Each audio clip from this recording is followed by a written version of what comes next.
یہ جتنی آگ لگی ہوئی نا مسلمان دنیا میں، آپ اس کے پیچھے کہیں نہ کہیں جائیں گے تو اسرائیل ہوگا۔ یہ اسرائیل کی کوشش ہے کہ مسلمانوں کو لڑاؤ۔ اگر مسلمانوں کے دشمنی کی کوشش ہے کہ ان آپس میں لڑائیں، اور ہماری کوشش ہونی چاہیے ان کو اکٹھا رکھیں۔ آج زمین و آسمان کا فرق واقع ہو چکا ہے۔ آج یہودی عیسائی پر مسلط ہو چکا ہے۔ یہ سارا یہود کی سازش، وہ خاک کے ہے زیر فلک مطلع انوار، گردن نہ جھکی جس کی جہانگیر کے آگے، جس کے نفس گرم سے ہے گرمی آرات۔ جی دوستو، میں آج آپ کو ایک ویڈیو بتاؤں گا کہ عمران خان نے ایک چھوٹا سا بیان جو کیا تھا دوستوں کہ اسرائیل کا جو سب سے بڑا مقصد ہے وہ کیا ہے، مسلمانوں کو تباہ و برباد کرنا۔ دوستو دوسری طرف سید نے بیان کیا ہے تو وہ بھی سنتے ہیں اسرائیل کے بارے میں۔ تو دوستو آئیے پہلے بیان سنتے ہیں پھر آپ سے بات کرتے ہیں۔ اچھا، یہ اسرائیل کی کوشش ہے کہ مسلمانوں کو لڑاؤ۔ یہ جتنی آگ لگی ہوئی نا مسلمان دنیا میں، آپ اس کے پیچھے کہیں نہ کہیں جائیں گے تو اسرائیل ہوگا، کیونکہ اسرائیل کی بڑی سمپل کوشش یہ ہے کہ وہ یہ آپس میں لڑتے رہیں اور یہ کمزور ہوتے رہیں۔ ایران عراق کی لڑائی کروائی، پھر عراق کو تباہ کروایا، اس کے پیچھے ہے وہ۔ اب ان دونوں کو جب بینگ اے اسٹیٹسمین دونوں کا جی بتائیے۔ اب ان دونوں ہمارا، اگر مسلمانوں کے دشمنی کی کوشش ہے کہ ان آپس میں لڑائیں اور شیعہ سنی کے بیچ میں، ہماری کوشش ہونی چاہیے ان کو اکٹھا رکھیں۔ جس کے لیے وہ جنگ کرواتے ہیں، پہلا کام۔ دوسرا کام سود خوری، سود کو عام کرتے تاکہ تم لڑو، پیسہ بھی ہم تم کو دیں گے۔ نبی اکرم صلی اللہ علیہ وسلم کے زمانے ہو بہو یہی گیم وہ کھیلتے تھے اور یہی چالیں چلتے تھے۔ مدینہ کی یہودی کیا کرتے تھے؟ سود پر پیسہ دیتے تھے اور سب سے اچھے ہتھیار بناتے تھے وہ لوگ، جس کے بنیاد پر وہ قوموں میں جنگیں بھی لڑاتے تھے اور ہتھیار بھی دونوں فریق کو خود ہی سپلائی کرتے تھے۔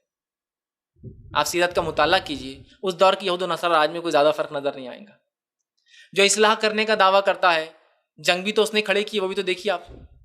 ہم نے آ کر زمین میں امن و امان قائم کر دیا، 30 سال ہم اس زمین پر ہے کہ دیکھو آپ کو ہم امن و امان دیا۔ سوال یہ 30 سال پہلے جنگ شروع کس نے کروائی تھی؟ کروانے والے بھی ہم ہیں اور بند کرانے والے بھی ہم ہی ہیں، دونوں طرف دیکھیے۔ یہ ان کی مزاج رہا یہودیوں کا۔ تعصب کے زمانے میں ایک تو سود پر پیسہ دیتے، دوسرا کام کرتے اچھے ہتھیار بناتے اور دونوں کو کرتے۔ نبی اکرم صلی اللہ علیہ وسلم جب مدینے میں آئے، اوس اور خزرج دو قبیلے لڑتے تھے، دونوں قبیلے کو فنڈنگ بھی جو یہودیوں کی تھی اور ہتھیار بھی دونوں کو یہودی دیتے تھے۔ آپ صلی اللہ علیہ وسلم کے آنے سے امن قائم ہو گیا اور ان کے پورے منصوبے ٹھپ ہو گئے۔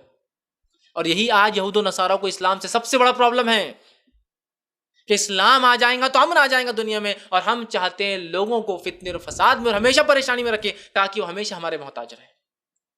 تو آج انہوں نے قتل و غارت گری جنگ کے ذریعے، دوسرا کام سود کو عام کیا اس فساد کو مچانے کے لیے، اس لیے کہ وہ جانتے سود عام ہونے سے اللہ کی رحمتیں اور برکتیں دنیا سے اٹھا لی جاتی ہے۔ سود کو عام کر دیا، اور کتنا عام کر دیا کہ آج مسلمان خود بولتا ہے کہ سود کے بغیر بھی کیا زندگی جی سکتا ہے کوئی؟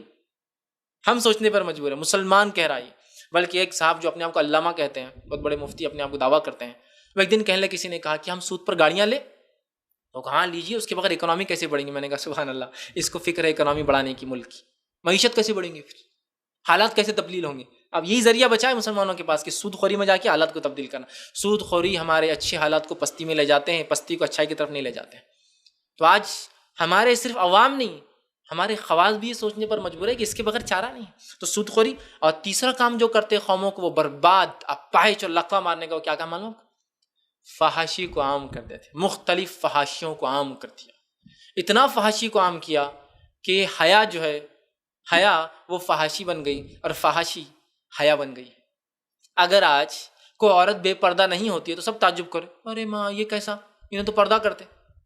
بے پردگی یہ دنیا کے جینے کا طریقہ مانا جا رہا ہے، پردہ یہ برائی مانا جا رہا ہے نہیں۔ آج ایک آدمی اپنے بیوی کو باہر پردے میں کہیں لے جا رہا ہے۔ ہم مسلم علاقوں میں رہتے تو یہ چیز محسوس نہیں ہوتی، کبھی غیر مسلم علاقوں میں اور کبھی ملک سے باہر، بیرون ملک جہاں مسلمانوں کی آبادی کم، وہاں جائیے تو اسے اپنے دل میں محسوس ہو رہا ہے کہ میں نے کہیں کو اپنی بیوی کو پردہ کرا لیا، چونکہ فحاشی جینے کا طریقہ ہے۔ پردہ کرنا بولے تو یہ ایک بہت بڑا مشکل ہو جائے، کیسے میں اس کو مینٹین کر پاؤں، اندازہ لگائیے، یہ ہو چکی ہے دنیا۔ تو فحاشی کو عام کرتے، ہر قسم کی فحاشی، فحاشی سمجھتے ہیں نا آپ، جس سے شرمگاہیں کھل جاتی ہے، جو چیز کو اللہ نے چھپا رکھا ہے اس کو واضح کر دیتا ہے، یہ عام کرتا ہے۔ اور یہ شیطان کی چالوں میں سے ایک چال ہے جو سب سے پہلے آدم علیہ السلام کے خلاف شیطان نے چال چلی تھی، وہ یہ تھی، آدم کو اس چیز کے لیے بہکایا ورغلایا کہ تم پھل کھا لو، اور پھل کھاتے ہی آدم علیہ السلام کو جو سب سے پہلا شعور قرآن نے کہا، وہ پتے توڑ کر اپنی شرمگاہ کو چھپانے لگے، کیونکہ اب تک ان کی شرمگاہوں کے بارے میں ان کو عقلیں نہیں تھی۔ پھل کھانے کے بعد وہ شعور آیا، حوا اور آدم ایک دوسرے شرمگاہ چھپانے لگے۔ تو یہی شیطان کرتا ہے، فحاشی تو قوموں کا جو ہے فساد، یہ قوموں کا فساد۔ اسی طرح السلام علیکم ورحمۃ اللہ وبرکاتہ. ناظرین، اگر آپ کو اس ویڈیو سے کچھ فائدہ ہوا ہے اور آپ سمجھتے ہیں دوسرے بھی اس سے فائدہ اٹھائیں گے تو آپ ضرور ہمارا تعاون کریں اپنی زکوٰۃ و صدقات کے ذریعے. آپ اپنا تعاون ہمارے بینک اکاؤنٹ یا ویسٹرن یونین کے ذریعے ہم تک بھیج سکتے ہیں. اور ایک بات، ہاں، کوئی رقم چھوٹی نہیں ہوتی، تو آپ ضرور اس میں اسلامک ریسرچ سینٹر کا خیال رکھیں اور بالخصوص آنے والے رمضان میں آپ اپنا تعاون ہم تک بھیجیں. اللہ تعالیٰ آپ کی جان و مال میں برکت عطا فرمائے. السلام علیکم ورحمۃ اللہ وبرکاتہ. ابھی عالم اسلام کا ایک سالڈ بلاک ہے جو یہودی ورلڈ آرڈر کی نگاہوں میں کھٹک رہا ہے. میں کھٹکتا ہوں دل یزداں میں کانٹے کی طرح. اگرچہ ان کی اسٹریٹجی کیا ہے، ایک ایک کر کے ان کے حصے بکھرے کر کے تیا پانچا کرو. ابھی وہ بلاک کون سا ہے؟ ایران ہے، افغانستان ہے، پاکستان ہے اور روسی ترکستان سے آزاد ہونے والی جو ریاستیں ہیں. یہ ایک سالڈ بلاک. یہ عجمی مسلمان عربی نہیں، عربی گئے، یہ نوٹ کر لیجئے. اس لیے کہ عربوں کو اللہ نے فضیلت دی تھی، محمد ان میں سے تھے صلی اللہ علیہ وسلم، یہ رتبہ بلند ملا جن کو مل گیا. لیکن ساتھ ہی اللہ نے دھمکی بھی دے دی تھی سورہ محمد میں، ان تتولوا یستبدل قوما غیرکم، اگر تم پیٹھ دکھا دو گے اس مشن کو جو ہم نے تمہارے حوالے کیا ہے، تمہیں ہٹائیں گے، کسی اور کو لے آئیں گے. اور یہ بات ہو چکی ہے 13ویں صدی عیسوی میں. 1258 میں جب سقوط بغداد ہوا ہے، عربوں کے ہاتھ سے عالم اسلام کی قیادت چھین لی گئی، معزول کر دیے. اس کے بعد قیادت کن کے ہاتھوں میں آئی؟ ترکوں کے ہاتھ میں. ترکان تیموری ہندوستان میں، ترکان صفوی ایران میں، ترکان سلجوقی مڈل ایسٹ میں، اور ترکان عثمانی کا تو کہنا ہی کیا ہے. وہ ایشیا مائنر سے چل کر، آپ کو معلوم ہے کہ مشرقی یورپ کا کتنا بڑا علاقہ، دی گریٹ آٹومان امپائر اس صدی کے آغاز تک قائم تھی. اس صدی میں عجیب عجیب معجزے ہوئے ہیں. گریٹ آٹومان امپائر جو 3 بر اعظموں پر محیط، نام و نشان ختم. The great U S S R, نام و نشان ختم. اب تو روس صاحب ایک ملک کی حیثیت سے رہ گئے. یہ اس صدی میں 2 اور وقت نہیں ہے، میں اور آپ کو کیا بتاؤں. اس صدی میں تو بڑے بڑے عجیب عجوبے ہوئے ہیں. بڑی بڑی 2 عظیم جنگیں ہو چکی ہیں، تیسری جو ہے سر پر کھڑی ہے، دور نہیں ہے، جس کو حدیث میں کہا گیا ہے الملحمۃ العظمیٰ، تاریخ انسانی کی عظیم ترین جنگ، اور وہی صلیبی جنگ جس کا آغاز بوسنیا سے ہو چکا ہے. بہرحال اس وقت جو میں کہہ رہا تھا، ورنہ میرے پاس تو یعنی یہ کہ درد دل کہنے کے لیے وقت نہیں ہے، مجھے اپنی بات کو محدود کرنا پڑ رہا ہے. لیکن میں اب آ رہا ہوں اصل موضوع کی طرف، کہ ایک امکان تو یہ ہے کہ اس بلاک میں اسلام کا احیاء ہو، اور اس کے لیے کچھ نویدیں بھی موجود ہیں احادیث نبویہ میں. وہ تو آپ نے سنا ہوگا اقبال کا شعر، میرے عرب کو آئی ٹھنڈی ہوا جہاں سے، میرا وطن وہی ہے، میرا وطن وہی ہے. حدیث میں آتا ہے یخرج ناس من المشرق یؤتون للمہدی یعنی سلطان ہی، مشرق سے فوجیں نکلیں گی کہ جو کہ مہدی کی حکومت قائم کریں گی، اور یہ ہوں گے حضرت فاطمہ کی نسل ہی سے رضی اللہ تعالی عنہا. لیکن عالم عرب کے اندر پھر ایک طاقت بن کر ابھریں گے، باطل کی قوتوں کے خلاف جہاد کریں گے. لیکن ان کو مدد آئے گی 2 طرف سے، ایک زمینی مدد آئے گی مشرق سے، ایک آسمانی مدد آئے گی. عیسیٰ ابن مریم کا نزول، حضرت مسیح علیہ الصلوۃ والسلام جو زندہ آسمان پر اٹھائے گئے تھے، نازل ہوں گے. اور در حقیقت ان 2 مددوں کے نتیجے میں پھر یہود کا قلعہ قمع ہوگا، اور یہی گریٹر اسرائیل ان کا گریٹر گریو یارڈ بن کر رہے گا، عظیم تر قبرستان بن کر رہے گا. اس کی بڑی واضح حدیثیں موجود ہیں، اس کی بڑی تفصیلی خبریں موجود ہیں. یہ احادیث کی کتب کے اندر بدقسمتی سے ہماری اس کی طرف توجہ نہیں. ایک تو یہ ہو سکتا ہے. اسی طریقے سے ایک اور حدیث ہے، یخرج من خراسان رایات سود، اور یہ مسلم شریف کی روایت ہے، نوٹ کیجئے گا، نہیں ترمذی شریف کی روایت ہے. یخرج من خراسان رایات سود لا يردها شيء حتى تنصب بإيلیا. اور خراسان حضور کے زمانے میں آج کے افغانستان کا نام تھا. جتنا خون یہاں پر خلوص کے ساتھ دیا گیا ہے اس کی مقدار بھی کم نہیں ہے.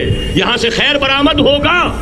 اور دوسری بات اپنے بارے میں نوٹ کر لیجئے، یہ پاکستان، بچا کھچا Pakistan, what remains of Pakistan, یہ اصل میں ہے کیا؟ مولانا بہت خوبصورت انداز میں فرما رہے تھے، یہ 313 نہیں تھے، اسلام تھا. اسی طرح نوٹ کیجئے، پاکستان نہیں ہے، 4 صدیوں کی تجدیدی مساعی کا حاصل ہے. آپ نے کبھی نوٹ کیا ختم نبوت کے بعد اب سب سے اونچا منصب کس کا ہے؟ مجددین.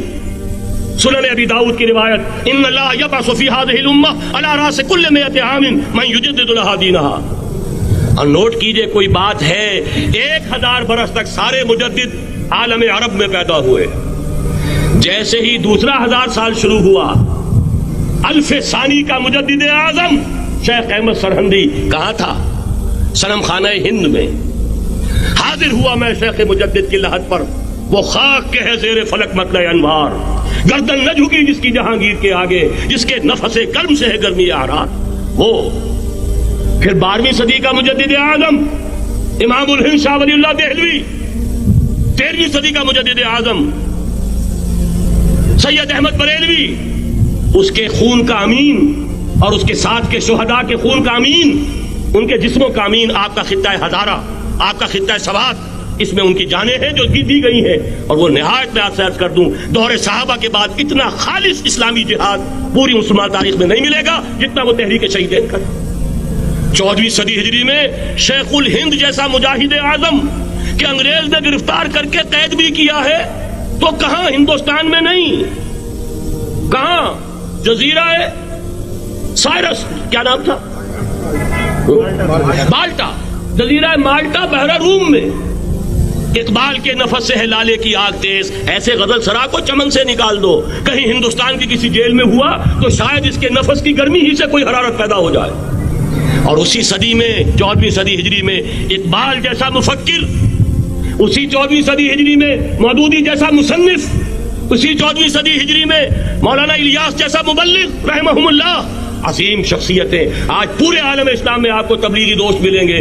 یہ کہاں سے شروع ہوئی تحریک؟ دہلی کی ایک چھوٹی سی مسجد سے، وہ مسجد بنگلے والی اب تو بڑی عالیشان ہو گئی ہے، جب وہاں شروع ہوا تھا کام بڑی چھوٹی سی مسجد۔ یہ سارے کام یہاں کیوں ہوئے؟ پورا عالم اسلام آزاد ہوا، کہیں نعرہ اسلام کا نہیں لگا، کہیں عرب قومیت پر، کہیں کسی اور عصبیت پر تحریکیں چلی ہیں، صرف تحریک پاکستان تھی کہ پاکستان کا مطلب کیا؟ لا الہ الا اللہ۔ کوئی سبب ہے کہ یہاں قرارداد مقاصد پاس ہوئی، حاکمیت اللہ کی ہے، کہ اکبر نام لیتا ہے خدا کا اس زمانے میں۔ یہ سارا ماضی سامنے رکھیے اور حضور کی دی ہوئی پیشن گوئیوں کا مستقبل سامنے رکھیے، ان دونوں سے ثابت ہوتا ہے اس خطہ ارضی سے کچھ ہونا ہے۔ جی دوستو، جیسے کہ آپ لوگوں نے آج کی ویڈیو دیکھی ہے، تو دوستو آپ لوگوں نے عمران خان کی وہ چھوٹا سا کلپ بھی آپ لوگوں نے دیکھا ہے، فیض سید کی بیان بھی آپ لوگوں نے سنا ہے۔ عمران خان کا جو کہنا ہے دوستو کہ اسرائیل کا جو سب سے بڑا مقصد ہے مسلمانوں کو تباہ و برباد کرنا، مسلمانوں یہ دنیا یہی لوگ نہیں چاہتے، اسرائیل یہ نہیں چاہتے کہ جتنے بھی مسلمان ہیں وہ قرآن مجید کی تعلیمات کو آگے بڑھائے، اور ان کو پتہ ہے دوستو اگر یہ ایک اسلام ہے، اگر یہ قرآن مجید کی تعلیمات پر عمل کریں گے تو یہ سارے دنیا پر حکومت کریں گے، لیکن ایسا دن ان قریب آنے والا ہے جو کہ اسلام پوری دنیا میں پھیل جائے گا۔ تو دوستو دوسری طرف آپ لوگوں نے فیض سید کی باتیں بھی آپ لوگوں نے سنی ہے، بہت بہترین بیان تھا کہ اسرائیل کا جو سب سے بڑا مقصد ہے مسلمانوں کو تباہ کرنا، مسلمانوں کو کمزور کرنا، مسلمانوں کو دین کے کمزور کرنا، لیکن اللہ تعالیٰ ہماری جو ہے وہ حفاظت فرمائے، ہمارے دین کی حفاظت فرمائے۔ جو سب سے بڑا مقصد ہے دوستو ان کا اسرائیل کا، وہ کیا ہے؟ سب سے پہلے جو ہے ان لوگوں نے لڑائی شروع کر دی دنیا میں، یہ لڑائی تب سے بنی ہے۔ پھر دوستو ان لوگوں نے سود کا نظام شروع کر دیا۔ دوستو کہنے میں آتا ہے کہ جس قوم میں یا جس گھر میں یا جو بھی بندہ ہو اگر وہ سود کا کام کرتا ہو دوستو، وہاں سے اللہ تعالیٰ کی رحمتیں کٹ جاتی ہے، اللہ تعالیٰ کی برکتیں وہاں پہ کم ہو جاتی ہے، وہاں پہ اللہ تعالیٰ کی رحمتیں نہیں برستی جہاں پہ سود کا کام ہو۔ لیکن آج کل اگر آپ لوگ دیکھیں تو ہمارے پاکستان میں بھی جو ہے سود کا کام چل رہا ہے، IMF جتنے بھی پاکستان کو قرضہ دے رہے ہیں دوستو، یہ سارا سود ہے۔ ہم پاکستانی، ہمارا سسٹم کیسے ٹھیک ہوگا؟ دوسری جو سب سے بڑی بات کی ہے دوستو فیض سید نے کہ پاکستان میں فحاشی جو ہے وہ عام کرنا۔ آج کل اگر آپ لوگ دیکھیں تو دوستو ہر ایک جو ہے وہ جنریشن، اگر ہماری جو نیو جنریشن ہے، اگر وہ میڈیا کے اگر مد نظر ہم دیکھیں تو دوستو ٹک ٹاکر نے جو ہے آج کل بہت بڑی فحاشی پیدا کی ہے۔ پھر ٹک ٹاکر ہو گیا، ہمارے پاس فلمیں ہو گئی ہے، اس موبائل میں سب کچھ موجود ہے۔ اگر انسان جو ہے جتنے بھی نیو جنریشن ہے وہ آج کل کیوں کمزور ہے، اگر وہ دین اسلام سے کیوں دور ہو رہا ہے، اس موبائل نے، اس فحاشی نے دنیا کو تباہ و برباد کر دیا ہے دوستو۔ اگر وہ جتنے بھی مسلمان ممالک ہیں، یہ ان کی بہت بڑی چال تھی دوستو۔ جتنے بھی ان کے سود کے نظام ہیں، اگر وہ بینکوں میں ہیں تو بینکوں کے ذریعے بھی دوستو آج کل یہ سود عام ہو گیا ہے۔ اگر آپ لوگ بینک میں دوستو پیسے جو ہے وہ جمع کرو گے، پھر اگر آپ لوگ اس سے نکالو گے تو اس کا بھی ٹیکس آپ لوگوں سے کٹے گا۔ اگر کسی کو آپ لوگ وہ اماؤنٹ بھیجو گے تو اس سے بھی آپ لوگوں کا ٹیکس کٹے گا۔ اس طرح دوستو اگر آپ لوگ اس میں رقم اگر آپ لوگ رکھ دے تو اس کے اوپر بھی سود آتا ہے۔ یہ سارا سود کا نظام چل رہا ہے دوستو، ہر ایک بینک میں چل رہا ہے۔ تو اور دوسری بات جو دوستوں آج کل جتنی بھی فحاشی پیدا ہو رہی ہے کہ وہ پہلے جو لوگ ٹی وی دیکھتے تھے، صحیح ہے دوستوں، پہلے ہم لوگ بڑوں کے ساتھ بیٹھ کر بھی ٹی وی دیکھ سکتے ہیں، لیکن آج کل ٹی وی بھی انسان نہیں دیکھ سکتا ہے۔ انسان اتنی فحاشی ہمارے پاکستان ٹیلی ویژن میں بھی آ گئی ہے، پاکستان میں بھی آ گئی ہے۔ یہ سارا جو ہے دوستوں اسرائیل کا بہت بڑا گیم ہے کہ مسلمانوں کو ان کی بنیادوں کو کیسے کمزور کیا جائے۔ سب سے بڑی بات یہ ہے دوستوں کہ مسلمانوں کو کیسے کمزور کر دیا جائے، ان کو اپنے دین سے کیسے جو ہے وہ دور کیا جائے، یہ لوگ دین کی تعلیمات کیسے ان سے دور کیا جائے۔ دوستوں یہ بہت بڑی چال ہے کہ پاکستان کی جو جنریشن ہے یہ کیسے کمزور ہو، یہ اسرائیل کی بہت بڑی چال ہے دوستوں۔ تو دوستوں جیسے کہ فیض سید کا بیان بھی آپ لوگوں نے سنا ہے کہ اللہ تعالیٰ نے ان پر عذاب ہی نازل کیا ہے، پہلے بھی عذاب لا رہا ہے، پھر 1924 تک پھر بھی ان پر عذاب رہا، پھر یہ لوگ پاؤں پر کھڑے ہو گئے دوستوں۔ ابھی ان لوگ یہ تقریباً میرے خیال میں 80 لاکھ ان کی جو تعداد ہے 80 لاکھ ہے دوستوں، لیکن ان لوگوں نے ساری دنیا میں اپنی جڑی اتنی مضبوط کر رکھی ہے دوستوں کہ ہر ایک ملک کو قرضے بھی دے رہے ہیں۔ سب سے پہلے میں اپنے پاکستان کی بات کر رہا ہوں دوستوں کہ یہ پاکستان کو اتنا قرضہ ان لوگوں نے دیا ہے کہ پاکستان اگر اپنے پاؤں پہ کھڑا ہوگا تو پتہ نہیں کون سی صدی ہوگی یا پتہ نہیں کون سا سن ہوگا، ہمارا پاکستان ترقی کرے گا، ہمارا نوجوان جو اچھے ہوگا، ہمارا سسٹم اچھا ہوگا۔ لیکن ساری یہ چالیں اسرائیل کی پاکستان کو کمزور کرنا، پاکستان کی نسل کو جو ہے وہ کمزور کرنا، پاکستان کی جو نسلیں ہیں ان کو فحاشی میں کیسے ہم جو ہے لا سکتے ہیں۔ تو دوستو اللہ تعالیٰ ہمیں جتنے بھی ان کے یہ برے کام ہیں جو کہ ہمارے پاکستان میں آ رہے ہیں بلکہ آ چکے ہیں، اللہ تعالیٰ ہمیں ان سے بچائے رکھے۔ تو دوستو امید کرتا ہوں کہ ویڈیو آپ کو اچھی لگی ہوگی، بہت بہترین ویڈیو تھی۔ تو اگر کوئی بھی کمنٹ آپ ہمارے ساتھ شیئر کر سکتے ہو، کمنٹ سیکشن میں ہمارے ساتھ شیئر کر سکتے ہیں۔ والسلام۔